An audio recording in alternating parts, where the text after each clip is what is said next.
ሸገር ካፌ ሸገር ካፌ ሸገር ካፌ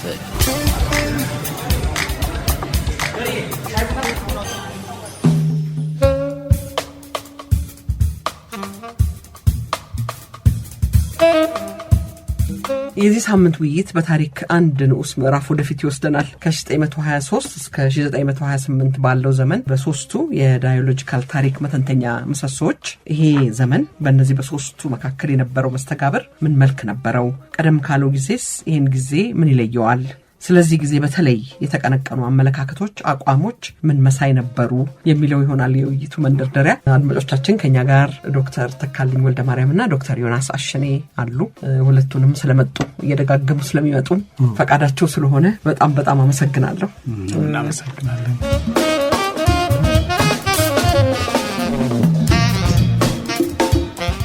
ይሄን ሶስቱን የትንታኔ መንቀሳቀሻዎቻችንን ይዘን በእነሱ መሀል ያለውን ስናይ ለዚህ ጊዜ ምን ይሆናል ነው መሆን ያለበት ነው። የኛ አፕሮች ይሄ ነው። አፕሮቻችንን ለማስታወስ ከትልቁ ሰው እንወረድና ዲያሎጎቹ ላይ ማለት ነው። ስለዚህ የሪስቶሬሽን አንጓን ይዘን በዚህ ጊዜ በ1922 እና 23 የሆነው ነገር ምንድነው? አስፈላጊነቱስ ምንድነው? ኢምፕሊኬሽኑስ ምንድነው? በእኛ ሁሉ ጊዜ በኋላ የምናያቸው ነገሮች አሉ። ወርሶ ምንድነው? ትሩፋቱ ምንድነው? አሁን አንድ ይህን ሪስቶሬሽኑን በጣም ሲግኒፊካንት የሚያደርጉት በሪስቶሬሽን አንጻር ሁለት ዴቨሎፕመንቶች ናቸው። አንደኛው እንደ ኢቨንት እንደ ኩነት የሚታይ ነው ራሱ የንግስናው ስርዓት አንዱ እሱ ነው። ሁለተኛው ከህገ መንግስቱ ጋር በተያያዘ ተቋማዊ የሆነ አንዱን እንደ ኢቨንት አንዱን ግን እንደ መዋቅራዊ ኢምፕሊኬሽን ሁለት ነገሮች አሉ። አሁን ሪስቶሬሽን ከነዚህ ከሁለቱ ኩነቶች አንጻር እንዲያው የሚል ነው የኔ ፕሮፖዛል። እነኚህ በመጀመሪያዎቹ 2 ዓመታት ውስጥ ነው የተከናወኑ። በ22 23 ወደ 24 እንኳን ያልዘለቁ እነዚህ በሁለቱ ዓመቶች ውስጥ ምንድነው ሁለት ገጽታዎች አሉት ሰክሴሽኑ። አንደኛው አፄ ኃይለ ሥላሴ ንጉሠ ነገሥት የሆኑት ጥቅምት 23 አይደለም። ጥቅምት 23 ዘውዱን እና ዙፋኑን የደፉበት ነው። ንጉሠ ነገሥት የሆኑት ንግሥት ዘውዲቱ በሞቱ በማግስቱ ነው። ንጉሠ ነገሥት በሆኑበትና ዘውዱን በጥቅምት 23 መሀል 7 ወር አልፏል። የ7 ወር ጊዜ አለ እና ሁለት ስትራንድስ ነበሩት ማለት ነው። ይሄ ራሱ ሰክሴሽን ነው እና ይሄ በሁለቱ መሀል ያለው በሁለቱን በንጽጽር ስናያቸው አንድ ስትራይክ የሚያደርገን ነገር ምንድነው? የአንድ ንጉሠ ነገሥት መሞት እንደ ቁብ የሚሰጠውም ትልቅ ነገር ሳይሆን ቀርቶ የሚቀጥለው ሰው ሲነግስ ግን የሚነግሰው ሰው ስልጣን ላይ መውጣቱ እንደ ትልቅ ነገር ተደርጎ በብዙ ፖምፕና በብዙ ሰረሞኒ በብዙ ጫጫታና ዝግጅትና ድግስ የሚከናወን ነገር ነው። በመንገሳቸውና በበዓሉ መሃል ረጅም ጊዜ እንዲወሰድ ያደረጉበትና የእሳቸው ይሄ አካሄዳቸው ከተለመደው የኢትዮጵያ የውርስና አወራረስ የዙፋኑ አወራረስ ለምን እንደሚለይ ለምን አዲስ ነገር እንደሆነ ሪስቶሬሽን ኦን ዘ ቤዚስ ኦፍ ኒው ትምብላ ሪፎርም ዝም ብሎ በቃ የድሮ ነገር ሪስቶር ማድረግ አይደለም። ካምባውን ያምጥቶ ማንገስ ምናምን ሳይሆን ብለው ይናገራሉ ነው። ምን ይላሉ እሳቸው ራሳቸው? ትንሽ ዘለግ ያለ ነው ባነበውም ክፋት ያለው አይመስለኝም። ስለ ዙፋንና ዘውድ አወራረስ ኢትዮጵያ ከውጭ ሀገር መንግስት ጋር መገናኛ ሳታበጅ ብቻዋን በምትኖርበት ጊዜ የቆየው ልማድ በታሪክ እንዳነበብ ነው ይላሉ። እንደውም አንዳንድ ጊዜ ንጉሠ ነገሥቱ ሲሞት ሞቱን እንዳይሰማ በጥንቃቄ ቆይቶ ወራሹን ልጁን በዙፋኑ አስቀምጠው ዘውዱንም ወዲያው ዕለቱን ይጭኑለታል። የልጁ መንገስና ዘውድ መጫን በአዋጅ ከተነገረ በኋላ ሟቹን ንጉሥ በክብር ይቀብሩታል። አንዳንድ ጊዜ ደግሞ ንጉሠ ነገሥቱ ሲሞት የቤት አዛዦች ማንም ሳይሰማ በስውር ወስደው ይቀብሩና በማግስቱ ወራሹን ልጁን በዙፋኑ አስቀምጠው ስርዓተ ንግስ አድርሰው ዘውድ ከጫኑለት በኋላ የአባቱ መሞትና የልጁ መንገስ በአንድነት በአዋጅ ይነገራል ይላሉ። ይህም ባክግራውንድ ያስቀምጣሉ። የኢትዮጵያ ልማድ ይሄ ነው።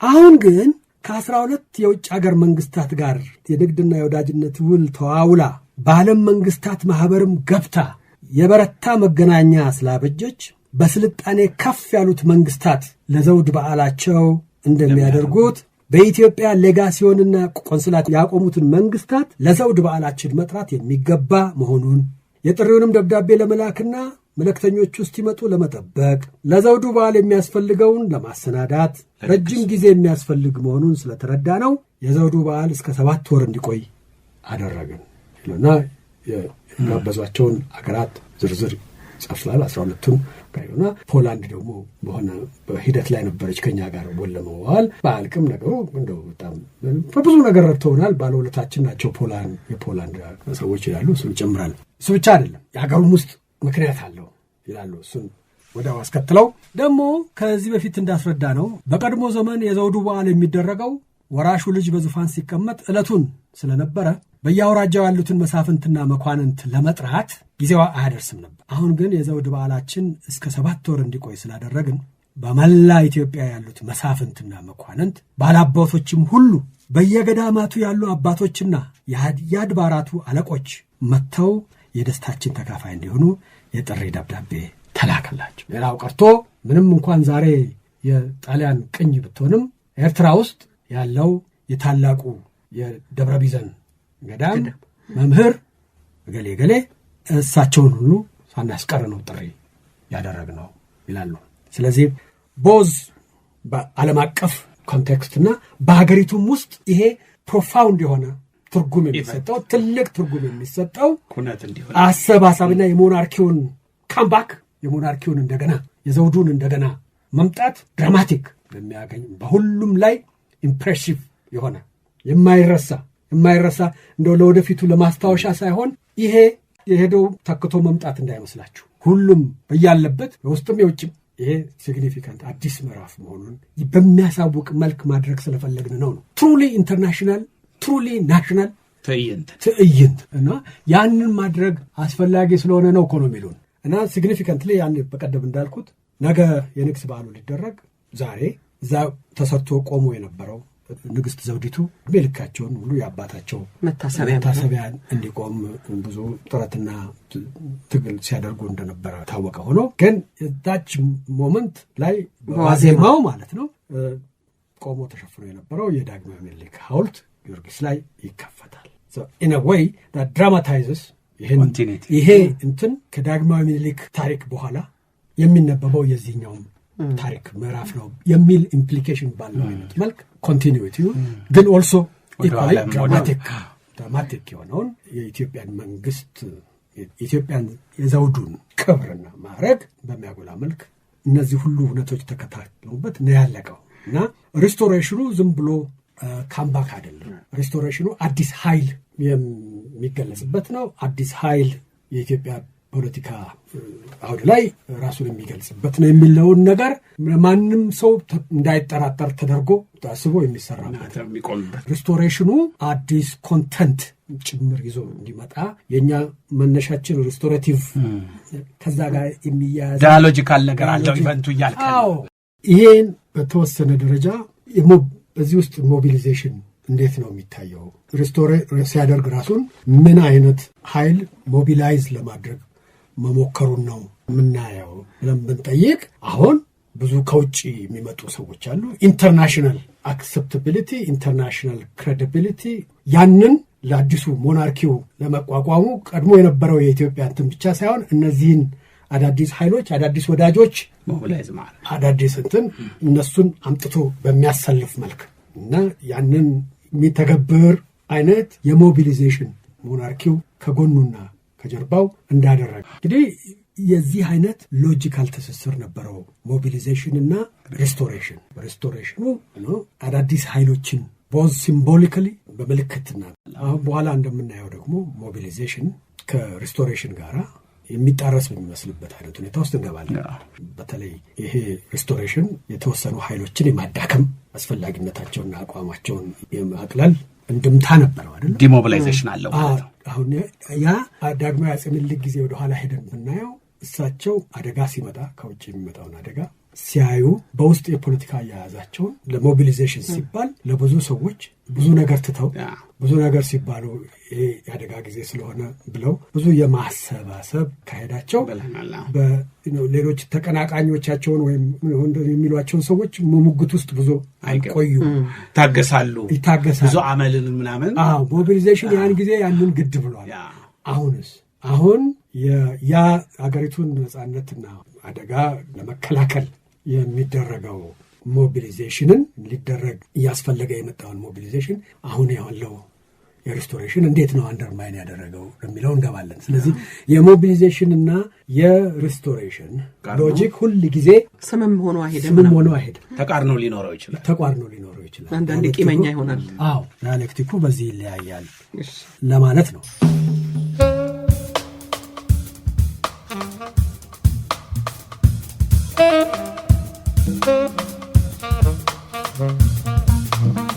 ወደ ሁለተኛው የዚህ የሪስቶሬሽኑ አንድ ሌላ አንጓ የሆነው በዛው ዓመት ውስጥ በ23 ጥቅምት ውስጥ ንግስ በዓሉ ተደርጎ በነገራችን ላይ ጥቅምት 23 1923 ነው ለካ የሆነው ንግስ በዓሉ። አሁን ወደ ሐምሌ እንደዚህ ገደማ ነው የህገ መንግስቱ መቅረብና አዋጁ የሚሆነውና እሱንስ በተመለከተ ያለው ሪስቶሬሽኑ ከሞቢሊዜሽን ጋራ ቅድም ፈንጠቅ ለማድረግ እንደሞከርኩት ያለው ሎጂክ ምን አይነት ነው የሚለውን ማየት እንችላለን።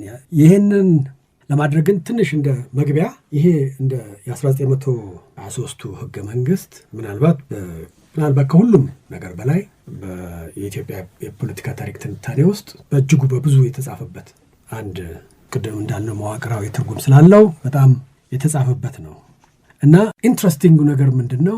በዛ ላይ የተሞከሩት ትንታኔዎች በሙሉ በተወሰነ ደረጃ በዛን ጊዜ በወቅቱ ከተለያዩ ወገኖች ከተለያዩ አንጻር ሲወረወሩ የነበሩትን ሐሳቦች ተንተርሶ አንዱን ይዞ ሌሎቹን የመተቸት አይነት እንድምታ ያለው ነው ትንታኔው። ማለቴ ፒቮታል ዲቨሎፕመንት ነው። በጣም እሱ ላይ ብዙ ይስማማል። ዝም ብሎ የመጣና የሄደ ኢቨንት አይደለም ነው። ምክንያቱም ዘላቂ የሆነ ዘለግ ላለ ጊዜ የኢትዮጵያን በወረራው ተቋርጦም እንኳን በጣሊያን ወረራ ተቋርጦም እንኳን ህገ መንግስቱ ቀጥሏል። ከዛም በኋላ ለ10 ምናምን ዓመታት በ55 ዓመተ ምህረት እስኪሻሻል ድረስ መሰለኝ እና ያንን ሁሉ ጊዜ ላይ ያለውን ኢምፓክትና በተመለከተ ብዙ እንትን ተብሏል። ግን በዛ ጊዜ የነበረውን ህገ መንግስት ምንድነው?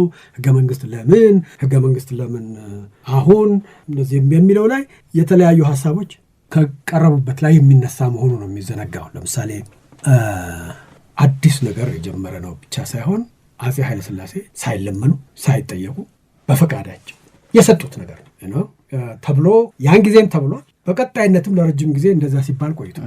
ሳንገደድ ሳንለመን ህዝቡ ሳይጠይቀን አቅሙም ለመጠየቅ አልደረሰም እንዳልነው እግዚአብሔር እኛ እንደቀባን ሁሉ ውለታውን ለመመለስ ዝም ብለን በዘፈቀደ ሳይሆን እሱም ለኛ ለሰው ልጆች መተዳደሪያ ህግ እንደሰጠው ሁሉ በህግና በስርዓት መምራት ተገቢ ስለሆነ ይላሉ። ሁለተኛ ህዝቡ የሚለው ቃል ደግሞ ሞር ከረንት እየሆነ ይመጣል። በዚህ ጊዜ ህዝቡ በአንድ ሰው ጀርባ ላይ ቀጥሞ ሲወድቅ የነበረውን ነገር አብሮ እንዲሳተፍ ህዝቡ ወደ መንግስት ጉዳይ እንዲገባ ነው።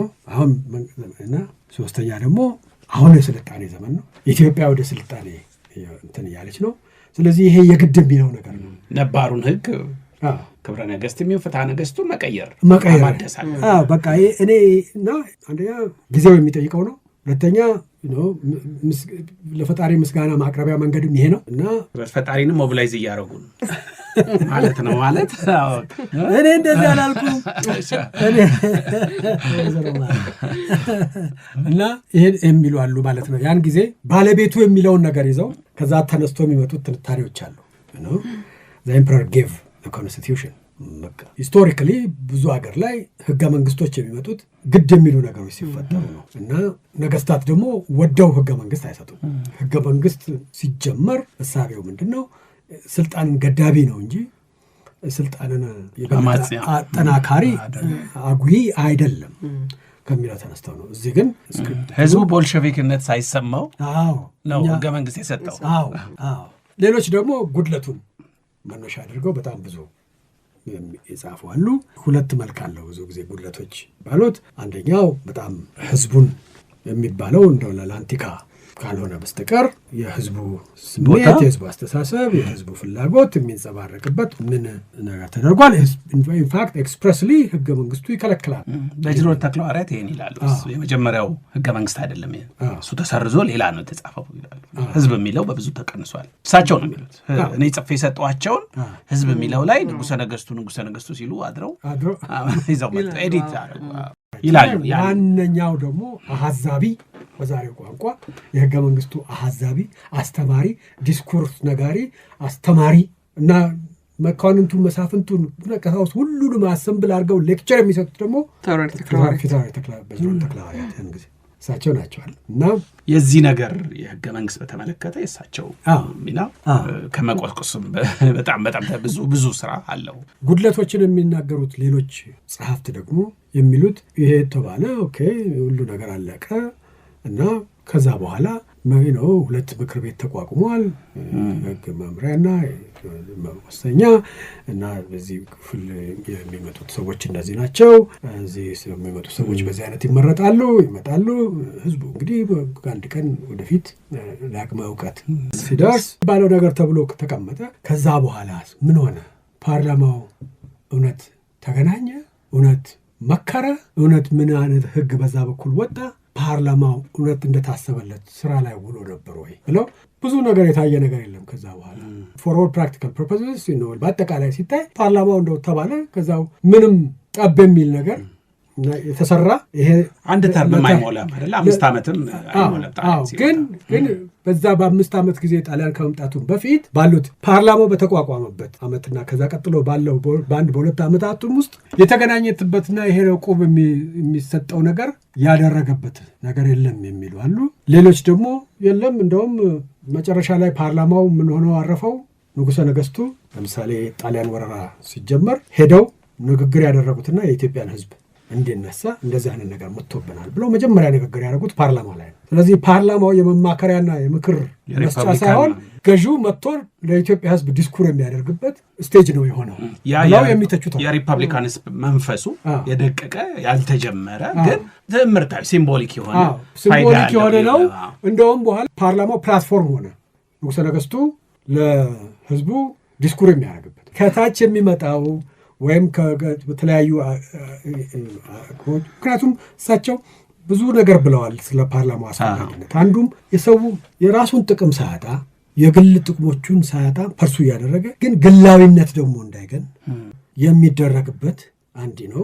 መብቶች የሚጨፈለቁበት ሳይሆን ሁሉም በህግ የሚገዛበት እና ያንን ለማድረግ ነው አስፈላጊነቱ ተብሎ ብዙ በዛ በምክክሩ በዳያሎጂክ ይሆን በሐሳብ ለውጡ ብዙ ተብሏል። ብዙ ሐሳብ ተወራሉ እና ያ ሁሉ ተብሎ at the end of the day ምንድን ነው ዲያሎግ ውጪ ይቆያል ማለት ነው። ውጪ ቀረ እና ተቾቹን ነው የምነግርህ። በታሪክም ያው ያ መተጋገል በውጭ በኩል የሚቀጥል ነው የሚመስለው። ፓርላማው ያንን ውጪ አንተ የምትተነትለን ዲያሎግ አቅፎ አስችሎ እዛ ውስጥ ማነጋገር ካልቻለ ምንጠበቀው ውይይቱ ውጪ ይሆናል ማለት ነው። ሌሎች መንገዶች እንደሚከተል ምንም ብለን በሎጂክ መከተል እንጀማይት በታሪክ ሎጂክ ውስጥ ፓርላማው ሪቻርድ ግሪንፊልድ እንደሚለው ዲፋንክት ሆነ ይላል። ዲፋንክት ማለት ምንም ፋንክሽን የሌለው ፋይዳ ቢስ ሆኖ ዝም ብሎ የቀረ ነገር ነው የሚሉ ሰዎች አሉ ለማለት ነው። ሌሎች ደግሞ በጣም ሲኒካል የሆነ ኤክሰርሳይዝ ነበር ሆል ቲንግ እንደ ኤክሰርሳይዝ እንደ ፖለቲካ ኤክሰርሳይዝ ብዙ ጊዜ እንደዚህ ሲሞግቱና ሲያስቸግሯቸው የነበሩት መሳፍንትና መኳንንት ሰብስቦ ቦታ አጉሮ ማቃ እንግዲህ እናንተ ማክተቢያው ነው ደግሞ የበቀል አይነት አካሄድ በሚመስል መልክ አንድ ቦታ አጉሮ በልስቲ ንገራቸው እንደዚህ ብለው ተክለሐዋርያት አይነትን ሰዎች ተናደርገው የራሳቸውን የፖለቲካ ሞት የሚረዱበት የሚቀበሉበት መድረክ ነበረ።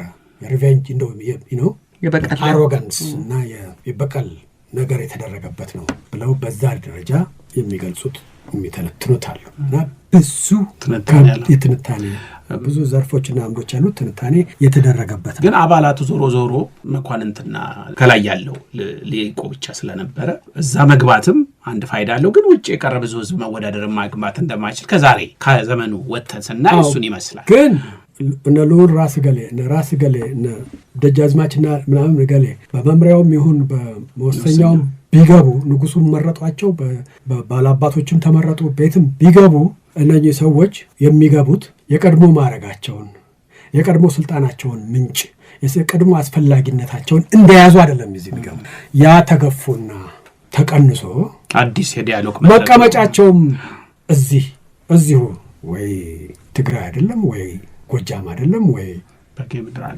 አይደለም ወይም ወለጋ አይደለም ወይም ከፋ ሲዳማ እዚህ ራሱ ከየቦታው መነቀሉና መሰብሰቡ ራሱ ሌላ አይነት ግዞት ነው ማለት ነው። አዎ የማሰባሰብ እንትን ነው። ስለዚህ እነኚህ ሰዎች እዚህ ፓርላማ መጥተው እኔ ልዑል ራስ በሌ ለኛ ሀገር ይሄ ሊደረግ ይገባል ነው ወይም ይሄ መብታችን ይሄ የትውልድ መብታችን ሊከበር ይገባል ብለው ሊሞግቱ አይደለም እዚህ የመጡት። ስለ ሌላ ጉዳይ እንዲመክሩ፣ ስለ ሀገሪቱ እድገት እንዲመክሩ፣ ስለ አጠቃላይ በዛ መልክ በዛ አውድ ውስጥ ብቻ በዛ ምህዋር ውስጥ ብቻ የሚያደርጉትን ነገር ነው። አዲስ ስራ ይዘው ነው የሚመጡት። አዲስ ሚሽን ህዝቡ እስኪዘጋጅና መጨረሻ ላይ እናንተ ማስፈላጊ እንደማትሆኑ እስኪታወቅና ትንስኪል ድረስ ለጊዜው ሁኔታውን ይላሉ። ተክለሐዋርያትማ ይላል። እንደምታውቁት ህዝቡ ውጭ ያለው ህዝብ ያለበትን ታውቁታላችሁ፣ ገና ነው። ኤርፎር እስከዛ ድረስ ይላል። ሊትራሊ እንዲህ ነው የሚባለው።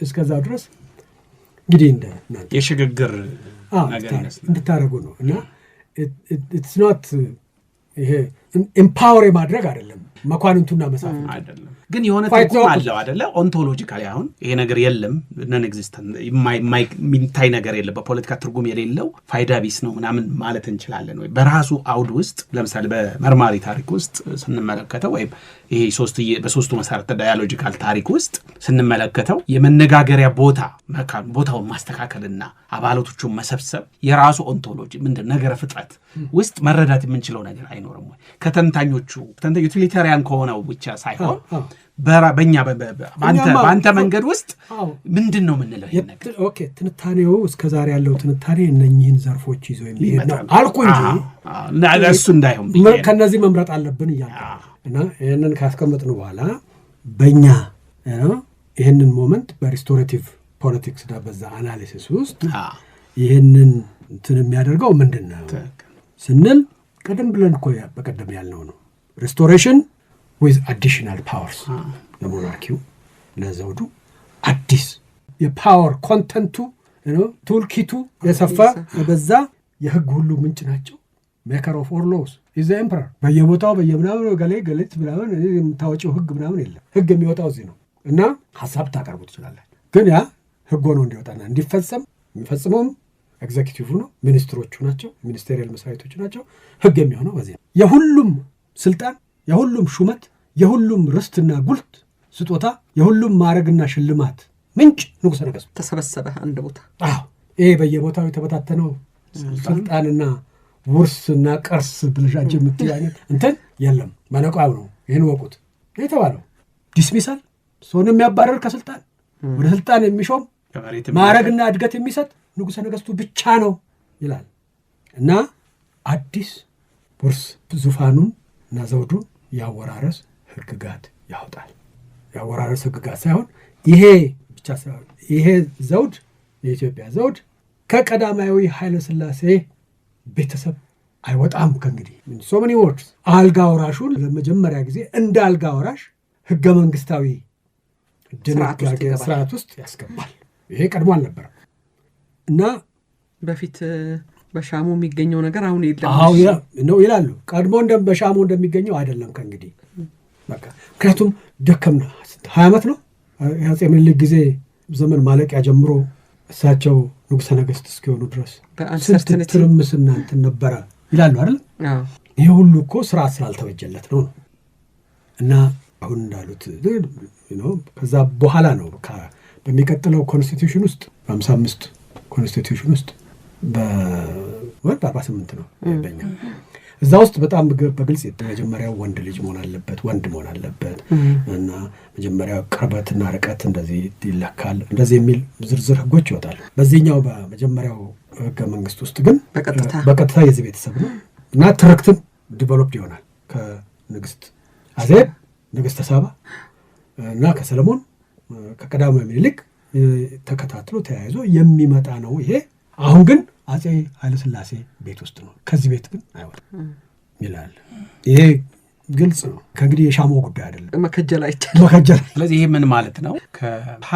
የታሪክ ፍሰቱ ከዲያሎጂካሊ የመውጣት ባህሪ ያሳያል ማለት ነው። በአንተ ትንታኔ ሳየው እንግዲህ ስልጣን ክፍት በቀደም ስንን የነበረው እንደዚህ አይነት ነገር ሲከፈት የሚመኘው ራሱን የሚያጨው በተለያየ መልኩ ሞቢላይዝ የሚደረገው ዲሞቢላይዝ የሚደረገው በዚህ ዳያሎጂካል ፕሮሰስ ውስጥ ፕሬዲክታብል የሆነ የሚተነበይ በህግ የማጽናት ሙከራው ከዚህ ሲፈስ የነበረው የዳያሎጂካል ነገር ላይ ንግግር የሌለው ይመስላል።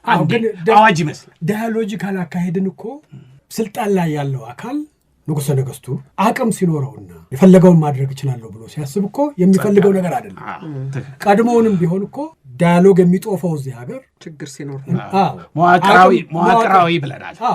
አቅም ሲዳከም መሀል ያለው ጠፍንጎ እና ጠርዞ መያዝ የማይችልበት ሁኔታ ሲፈጠር ነው ህግ ኖረም የተለያዩ አቅሞች የተለያዩ ፍላጎቶች የሚፎካከሩበት ሁኔታ ይፈጠራል።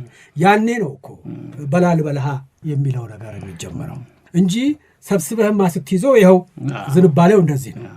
እና መጣው አሁን አዲስ ህግ ሁላችን የምንተዳደርበት ቃል ኪዳን ነው የሚለው ይሄ እና ተክለ ሐዋርያት በኋላ በዝርዝር ሲገልጹት ንጉሠ ነገሥቱ ሰማንም ሳይጠይቃቸው እንደዚህ እንዲህ ነው የምንተዳደረው ብሎ ሲሰጡ እኛ ይህንን ቃል ኪዳን በአዲስ ቃል ኪዳን ነው ከእንግዲህ ኢትዮጵያ ውስጥ በንጉሱና በህዝቡ መሃል በዚህ አይነት እንትን ነው የምንገባው እና እዛ ሰልፍ ውስጥ ገብተን ይልቅ ብንደግፍ ነው የሚሻለው ይሏቸዋል። ብንደግፍ አለዛ እንደው ዝም ብለን እንትን ብንሞክር መጨረሻችን ውርደት ይሆናል ሁሉ ይላሉ በኋላ እና በዚህ ፕሮሰስ ውስጥ there is a dialogue about ending dialogue ዳያሎግን ለመደምደም የዚህኛው ምዕራፍ ዳያሎጋችን በዚህ ያልቃል በሚባለውም ዝም ብሎ አይደለም። ብዙ ዳያሎግ ያስፈልጉታል። ብዙ ሐሳብ መለዋወጥ የነራስ ገሌ በዚህ ጉዳይ ላይ እንዲህ አሉ ገሌራ በኋላ ደግሞ እንዲህ ተከራከሩ እንዲህ አይነት ክርክር ነበር የለም እንዴት አድርጎ ነው የትውልድ መብታችን የትውልድ እንትኖች የኢትዮጵያን ህዝብ መሳፍንቱ ማዕት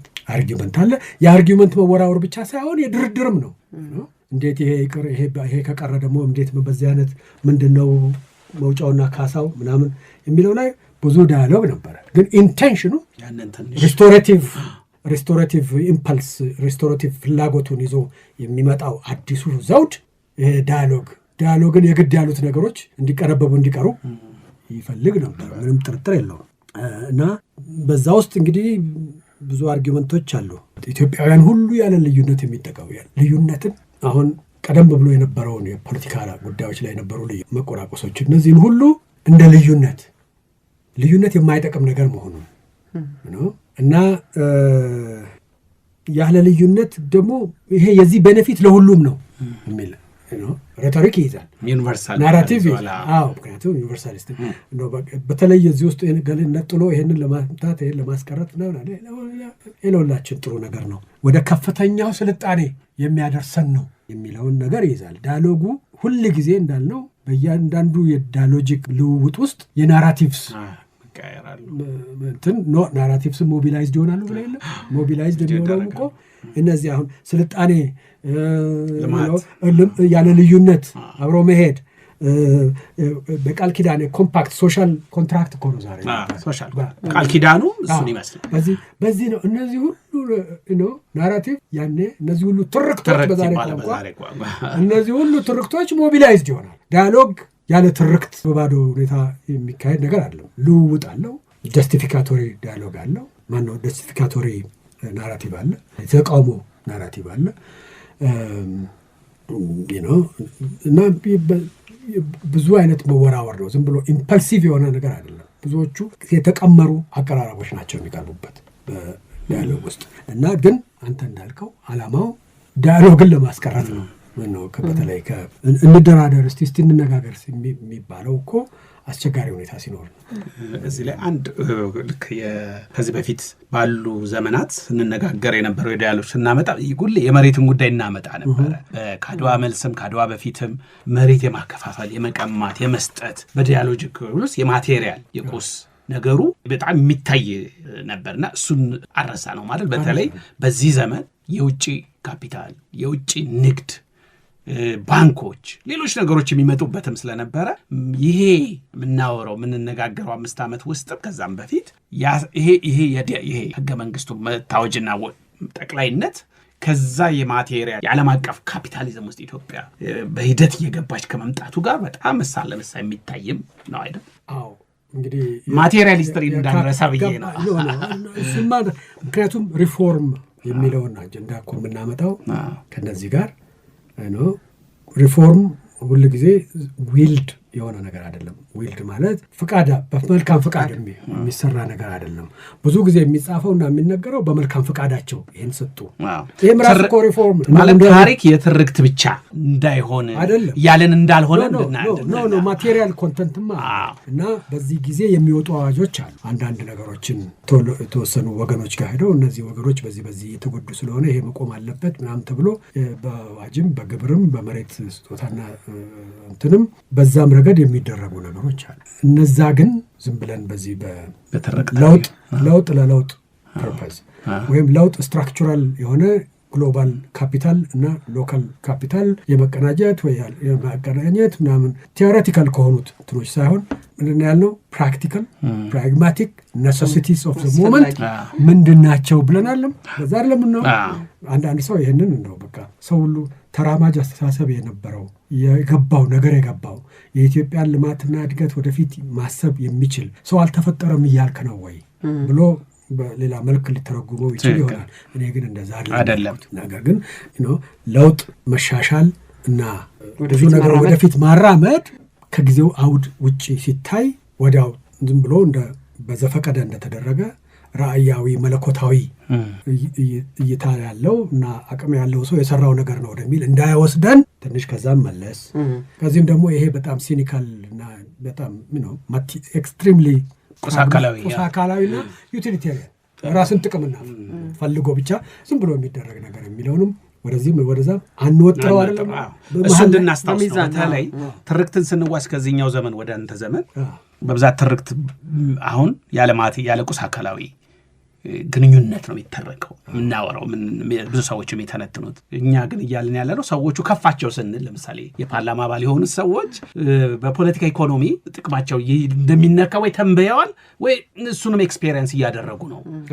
ዞሮ ትርክትም ዲያሎጂካል ታሪክም ፍሎ ሲያደርግ የቁሳካላዊ ነገር ዞሮ ማረሳት ያለበት። በዚህ ጊዜ የሆኑ ሁለት ነገሮች አሉ። ብዙ ጊዜ በጣም ድራማቲክ ነው ይሄ ሞመንት ብለን በዚህ በኩል እንዲህ አይነት ውሳኔ ተደረገ፣ ስለዚህ ይሄን ያሳየና ብለህ ሳታበቃ ትንፋሽን ሳትወስድ እንኳን እሱን የሚቃረን ነገር በሁለት ዓመት በምናምን ውስጥ ይደረጋል። ምክንያቱም ጊዜው ትዕይንታዊ ነው ብለናል እና በኋላ የሪፎርም አጀንዳዎች በሪፎርም ስር ሊኮለኮሉ የሚችሉ ነገሮች የሚመጡት በተለይ ህዝቡንና ተራውን ህዝብ የሚጠቅሙት ነገሮች የሚመጡት አደጋ ሲመጣል ሞቢላይዝ ማድረግ ሲፈልግ ማባበያ ይሆናል። ጣሊያን መጣ ሲባል በረስ ያንኳኳ ወደ ህዝቡ ልክ አድዋ ላይ የነበረ የማከፋፈል ነገር ወይ የመቻል ነገር ያኔ ይመጣል። መጀመሪያ ላይ ግን በጣም ድራማቲክ ነው ያልኩህ እኮ ይሄ በሁለት ዓመታት ውስጥ ረጅም ሁለት ዓመታት በነዛ ውስጥ በመጀመሪያው ፌዝ እነዚህ ሰዎች ወደዚህ ሲሰበሰቡ ስልጣናቸውን በየቦታው ያለው ስልጣናቸውን እየተወሰደባቸው ሲሰበሰቡ በማቴሪያል በኩል በንብረት በኩል ግን የማይነቀል መሆኑን አውጇል። ፖለቲካሊ ቢሄቭ እስካደረክ ድረስ የሚወሰድብህ ነገር የለም። ቢወሰድም ብሎ ቀደም ብሎ የታወጀው እሱን እንደገና ሪኢተሬት የሚያደርግ ህግ ነው ይመጣው እና የርስትን ኢንቫዮላቢሊቲ ማለት ርስት የማይነቀል መሆኑን በህገ መንግስት ውስጥ ይደነገጋል። ዜርፎር በአንድ በኩል አፈርማቲቭ ነው፣ በሌላ በኩል ግን በአጭር ጊዜ ውስጥ አብሶሉት የነበረው በአጭር ጊዜ ውስጥ ህዝቡን ታግሏሉት በየቦታው ሰው እንደፈለገው ግብር ፍጹማዊ ስልጣን የነበራቸውን የወረዳ አካባቢ መሳፍንት ነገስታት ምናምን በፓርላማ ውስጥ ወደዚህ ይሰበስባሉ። ማቴሪያሊ ግን ሪያሹር ያደርጓቸዋል። ግን ብዙ ጊዜ ሳይቆይ የእነኚህ ሰዎች አገልግሎት በሚያስፈልግበት ጊዜ እና የህዝቡም ከነዚህ ሰዎች ጋር አብሮ ሄዶ ተሞ መዋጋቱ በሚያስፈልግበት ጊዜ ወደ ህዝቡም ተመልሰው ህዝቡም እንደዚህ አታርጉት ምናምን በኋላ እንደ ሞቢሊዜሽን የሚወጣውማ በየቦታው የአስራቱን እህል በዚህ ያስገቡ፣ በዚህ ስትንቀናቀሱ ገበያ አቁሙላቸው እንጂ እንዳትዘርፉ፣ አንድ ነው ተነካ ከተባለ እንደዚህ የሚለው ይሄ በቃ የሰውን ተራውን ህዝብ ትዳርና ኑሮ በተለይ በጠረፍ ያለውን ህዝብ እንዳታስቀይሙት የሚለው ነገር ይመጣል ማለት። ግን ይሄ ሁሉ ለውጥ በአጭር ጊዜ መሆኑ በጣም በተደጋጋሚ ነው መግለጽ ያው ምክንያቱም ረጅምና አጭር የሚባላል አይደል? ረጅሙ 5 ዓመት ይቺ 5 ዓመት ስትባል እና ለምንድን ነው ለብቻው ነው የተቀመጠው የሚለው ይሄ በጣም ግን ኮንትራዲክተሪ የሆነ ዝንባሌ ያለው አካሄድ የታየበት ዘመን መሆኑ ነው። እና ከዚህ ቀጥሎ ያለው ስቶሪ እንግዲህ ከጦርነቱ መምጣት እርግጠኝነት በነገራችን ላይ በጣም ስትራይኪንጉ ነገር ምንድነው ከነኚህ ከ5 ዓመት ውስጥ ቢያንስ 3ቱን ዓመት አፄ ኃይለ ሥላሴ ኦፊሻሊ ጣሊያን እንደሚወረን እና እየተዘጋጀ መሆኑንና ዝግጅቱንም እንደጨረሰ እናውቅ ነበር አሉ ይላሉ። አፈወርቅ ገብረ ኢየሱስ ሮም ጉዳይ ፍጻሜያችን ሆነው ይነግሩናል። በቃ ጦሩ እኮ እየተጓጓዘ ነው፣ ወደ አስመራና ወደ ሞቃዲሾ እየተላከ ነው፣ ይሄ መሳሪያ ይህን ያህል ሺህ ጦር ተንቀሳቅሷል ብለው ይነግሩናል። እንዳልኩ ነው ድል አድርገው ማለት ድላቸውም በመኳንንቱና በመሳፍንቱ ላይ ድል አድርገው ሳያበቁ ዞር ሲሉ ነው። ያው በፊትም ይፈራ ነበር። ግን የመንግስታቱ ማህበር ጋር መግባታቸው ብዙ ወዳጅ መኖሩ ጣሊያንን እንዳይመጣ ያደርገዋል የሚል የኮሌክቲቭ ሴኩሪቲ ያለው ይላል።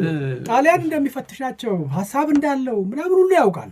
ግን በዚህ በአጭር ጊዜ ውስጥ ላይመጣ ይችላል፣ ይህንን ነገር አድርጎ ይመጣል ይላሉ እንጂ ብለን አላሰብንም ነበር ይላል። አፈወርቅ ገብረ ኢየሱስ በሚጽፏቸው ነገሮች ሮም ሆነው በሚጽፉት አንዳንድ ሰነዶች ስናይ ራሱ አውሮፓ የታመመ ስለሆነ ፈረንሳይም ግራ ገብቷታል፣ እንግሊዝም ታመዋል፣ ጀርመን ፋሽስት ሆኗል፣ ጣሊያን የሚወረን አይመስለንም ይላሉ። የተወሰነ ጊዜ ግን ሁል ጊዜ ጎራዴውን ስሎ መቀመጥ ያስፈልጋል። እርግጠኛም አይደለም አውሮፓም ያለ ሰው እርግጠ ጀርመን ፈረንሳይ እንደሚውጧቸው እርግጠኛ ያ በአውሮፓም ቢሆን ድራማቲክ ነበር። የሊግ ኦፍ ኔሽን ይጸና ይሆን?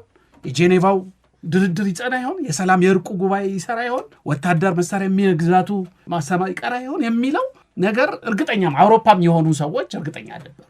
ሁለተኛው ዓለም ጦርነት ዝግጅት ላይ ኢትዮጵያም ያለው ድራማ አውሮፓም ላይ የራሱ ድራማ አለ። ሁለት ማለት ከመጨረሻ ላይ ከሆነው ተነስተን አለም ወደ ኋላ ምናየው በዛው ዘመን የነበሩ ሰዎች ምንድነው የሚያውቁት? ምንድነው የተነገራቸው? ምንድነው ግን ሳያምኑ በጥርጣሬ ሆነ እንዲህ ቢሆንልህ እንዲህ ባይሆን እስቲ ነው ብለው የሚያስቡት እና በምን ደረጃና ሁኔታ ነው ይሄ ከሪስቶሬቲቭ አምቢሽንስ ጋር በኋላ ሪስቶሬቲቭ ነገር በጣሊያን ጊዜ ጣሊያን ኦልሬዲ መረበሽ ሲጀምር ሌላ አይነት የሪስቶሬቲቭ ፖሲቢሊቲ እና እንትን እንግሊዞቹ በተለይ አፄ ኃይለሥላሴን ጣሊያኖች ጋር ታረቁ ፒዝመንት አለ አውሮፓ ጣሊያኖች ጋር ከታረቃችሁ በሉ ትንሽ ኦጋዴን ላይ መሬት ከሰጣችኋቸው እኛ እንደውም ዘይላ ጋር ከኛ ቅኝ ግዛት ዘይላ በር እና ትንሽ መሬት እዛ ጋር እንሰጣችኋለን ይላሉ።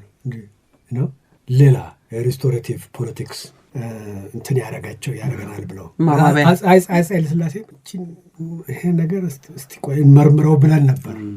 ያው ለመስዋዕትነት የሚቀርቡት ኢትዮጵያ፣ ፈረንሳይ፣ ቻይና አይደለ? እነዚህ ሀገሮች ለመስዋዕትነት ይቀርባል። ጣሊያን ነው ሞቼ ይገኛል። እንዲህ ነገር የለም ምንም አልፈልግም ሞቃዲሾ መሬት በጥሶ መስጠት መቀበል እና ሌላ እንትን ይመጣል እና እዛ ውስጥ ከጦርነቱ ግልጽ መምጣቱን ተመለከተና አካሄዱ እንዴት እንደነበር የጦርነቱ ውስጥ የነበሩ አካሄዶች እና መጨረሻ ላይ ድምዳሜው በዛ አይነት ስለመሆኑ በዛም ጊዜም ሆነ ከዛ በኋላ የነበረውን ዳያሎጂክ ተደረጉ እንደገና በሚቀጥለው እንትናችን ብናየው ምን ይመስላል። በጣም ጥሩ ነው። በጣም እናመሰግናለን። የዛሬው ውይይት ልክ እንደቀደመው ብዙ ሀሳብ የሚያጭር ብዙ መወያየት ሊያስከትል የሚችል መስሎ ይሰማኛል። በእኔ በኩል ሁለታችሁንም ከልብ አመሰግናለሁ። ከኛ ጋር የነበሩት ዶክተር ተካልኝ ወልደማርያምና ዶክተር ዮናስ አሽኔ ናቸው። አድማጮቻችን በእናንተ ስም ሁለቱን አመሰግናለሁ። እኛ ደግሞ ከኛ ጋር ስለነበራችሁ እናመሰግናለን። እኛም እናመሰግናለን።